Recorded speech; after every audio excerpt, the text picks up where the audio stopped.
What would you do if you walked into a bar for a cold drink and found a woman locked in a basement, hurt and forgotten like she never existed? Duke Mercer never expected his life to change that day, before and after the basement. He rode into Prescott under a gray winter sky, tired from 3 days on the road. Duke was 41, worn out by riding and wind, a quiet man who carried old scars under his leather jacket. People said he had seen more funerals than celebrations, and the truth wasn't far from that.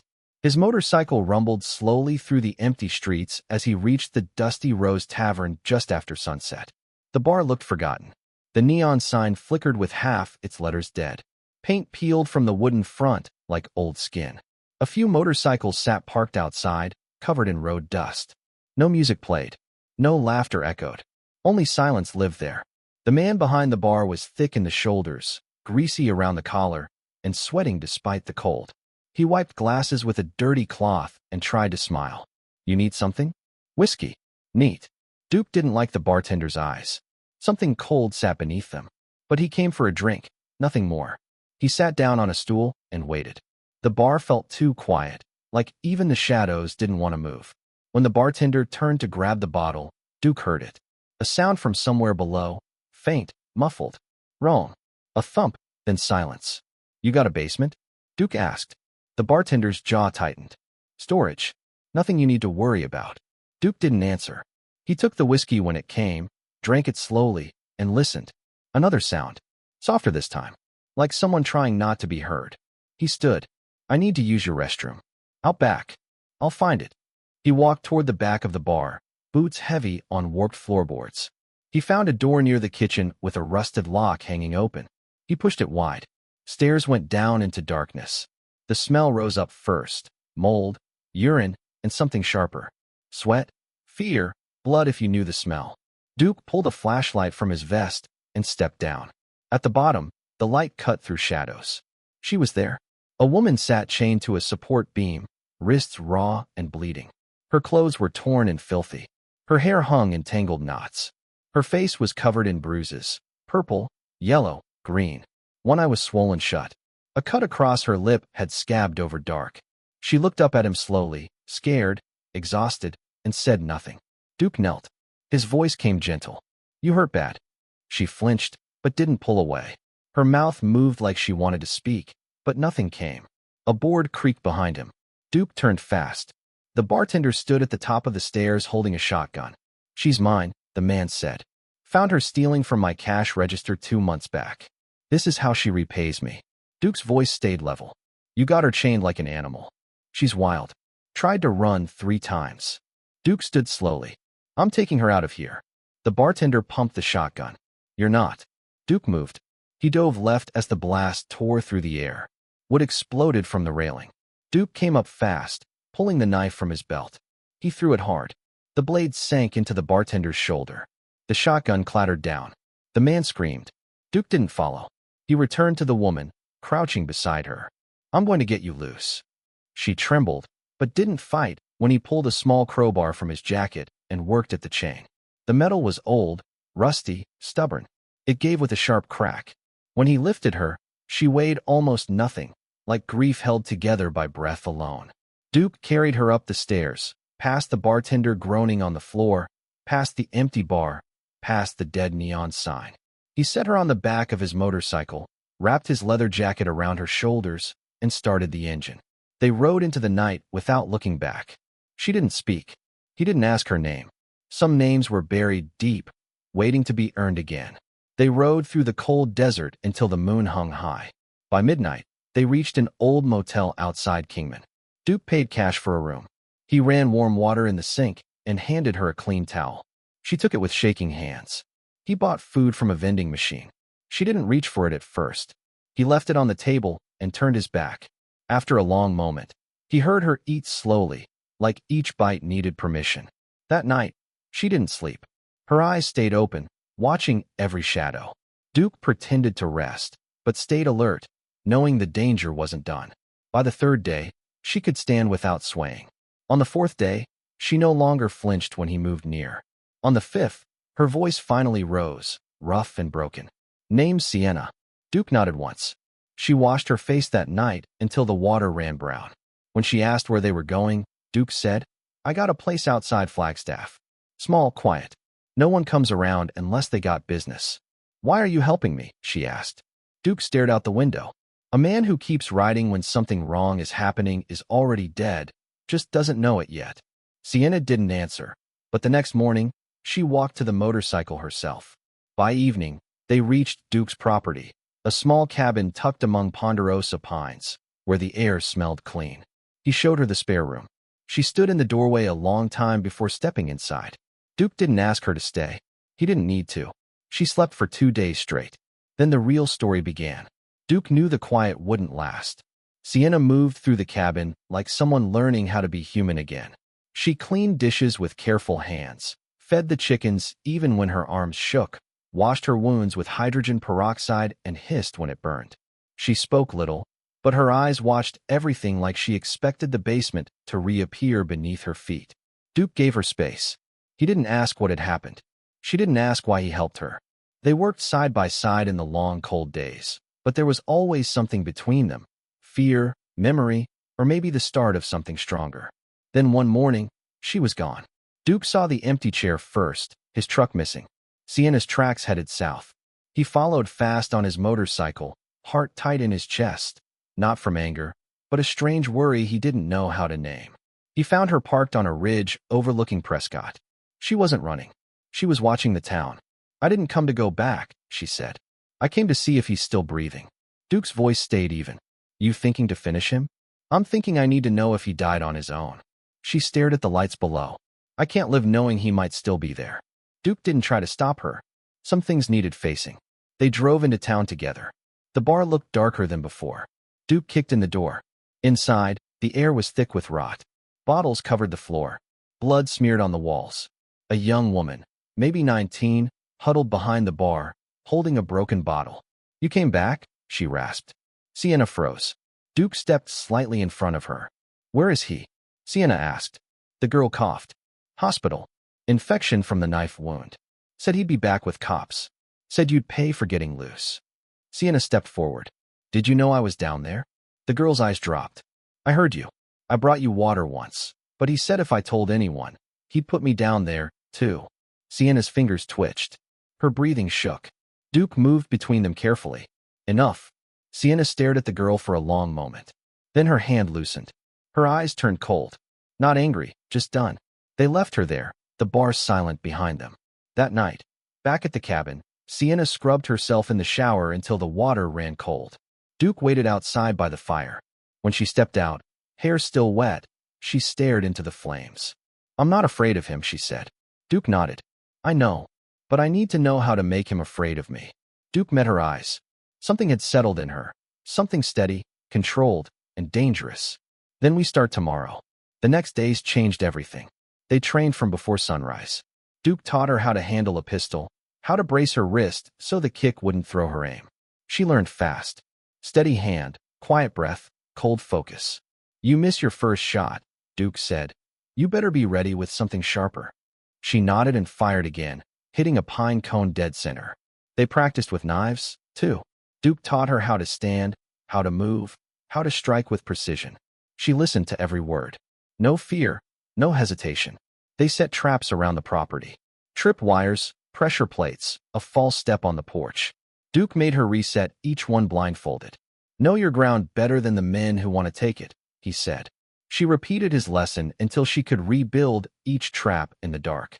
At night, she sat by the fire, quiet, thinking. Duke didn't push her to talk, but sometimes she did, voice calm, like telling someone else's memories. "He told me I belonged to him," she said, "that no one would look for trash like me." Duke spit into the fire.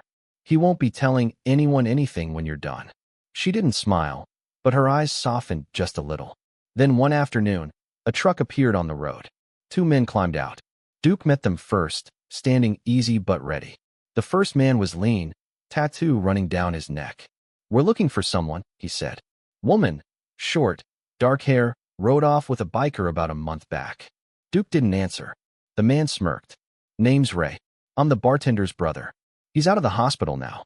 Wants his property back." Sienna stepped from the cabin.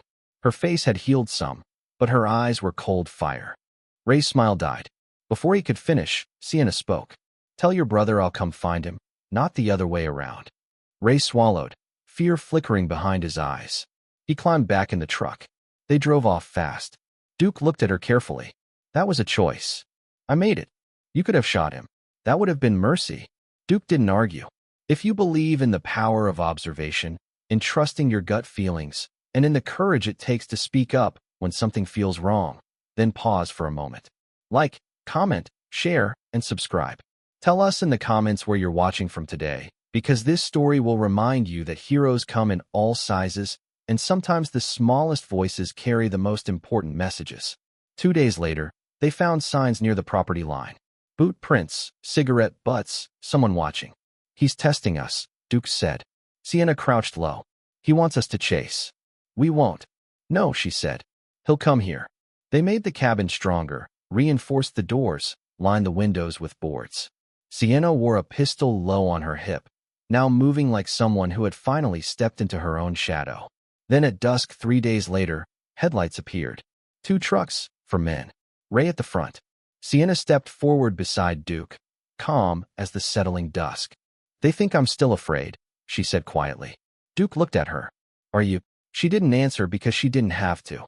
Dusk settled like a warning across the pines. Duke stood on the porch with his shotgun. Sienna stepped forward beside him, shoulders straight, face steady, breath calm. 4 men approached. Ray led them. Behind him came 3 hired muscle. They came not to talk. They came to take her back. But Sienna wasn't the same woman they had chained in a basement.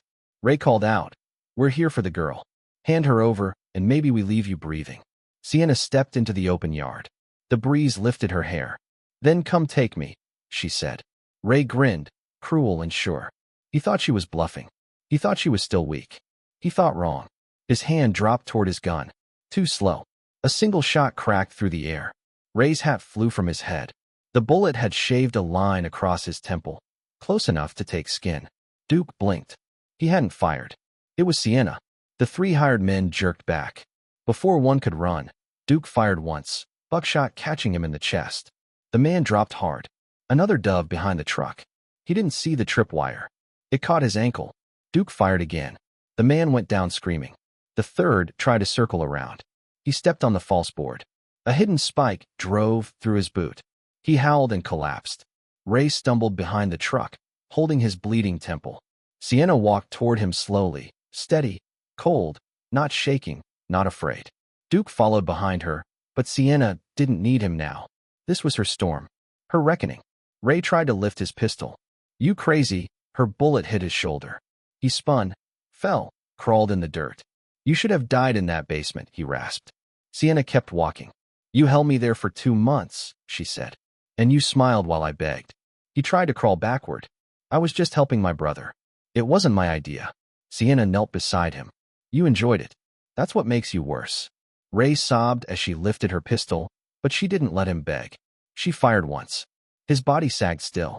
Sienna stood slowly, breathing deep, looking at her hands like she wasn't sure they belonged to her anymore. Duke stepped beside her. "You done?" She looked at the sky, at the cabin, at the dirt still trembling. "For now," she said. They buried the bodies far from the cabin under flat rocks where nothing grew. Sienna worked the shovel without stopping, as if she had waited years for the weight of dirt to feel this final. When they finished, she watched in silence. Duke watched from the porch, knowing this wasn't the end. For weeks afterward, the cabin settled into a strange calm. Sienna woke early, fed the animals, tended the land. She moved with purpose, but little peace. Some days she laughed once or twice. Other days her eyes looked far away. Duke didn't push. Healing wasn't a straight road. But one morning he found her sitting on the porch, eyes hard. "There are others," she said. "Men like him don't work alone." Duke sat beside her. "No, they don't. I don't want fear anymore," she whispered. "I want them to know I remember." Duke took a slow breath. "Then we find the others." She turned her head. "You'd help me?" "I started this," he said. "I won't let you finish alone." The wind rolled across the pines. Sienna closed her eyes for a moment, letting it touch the parts of her heart that had been locked away. When she opened them again, something new lived there. Not fear, not anger, purpose. If this story has touched your heart, please take a moment to like, share, and subscribe. We bring you stories that prove heroism comes in all forms, that courage isn't measured by size or age, and that sometimes the smallest voices carry the most important messages. Tell us in the comments. Have you ever noticed something important that others missed? Your story might inspire someone else. Duke rode into Phoenix that same week. He returned with supplies, ammunition, and a leather folder filled with names. Names whispered in back rooms. Names of men who walked free while others suffered. Sienna opened the folder. Her hands didn't shake. "I'm going to find them," she said. Duke nodded. "We start at first light." So they rode west, east, south, across hard country, through towns with voices that carried old sins, through places where silence hid the wicked. Together they hunted men who thought the past would stay buried. Sienna became a shadow whispered in truck stops, a warning spoken at campfires, a name carved into fear. Duke became the quiet storm at her side, steady and fierce. But somewhere in all that blood and dust, something else grew too. Not fast, not loud, but real. One evening, months after the basement, after the graves, after the smoke and the pain, Duke found Sienna sitting by a fire. She looked at him. Really looked. "You saved me," she said softly. Duke shook his head. "No, you saved yourself. I just cut the chain." She stared at the flames. "What do we do now?" Duke watched her like a man watching dawn break over land he thought was lost. "We live," he said. "If you want to." She nodded, slow and certain. "I think I do." They built a small home deeper in the mountains, a place where the land was quiet and the past felt distant, a place where she planted wildflowers and learned to breathe again, a place where Duke finally smiled without pain behind it. Sienna still carried her pistol. Duke still watched the road at night. Danger didn't vanish. Memory didn't fade. But life grew anyway. And one evening, as the sun dipped low and the wind carried the smell of pine across the valley, Sienna said, "It's quiet now." Duke took her hand. For the first time since the basement, Sienna let someone hold it. The road behind them was made of fire. The road ahead was made of healing. And they walked it together. Thank you for watching.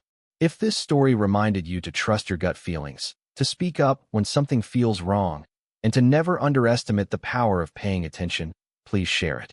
Subscribe for more stories that prove heroes are everywhere.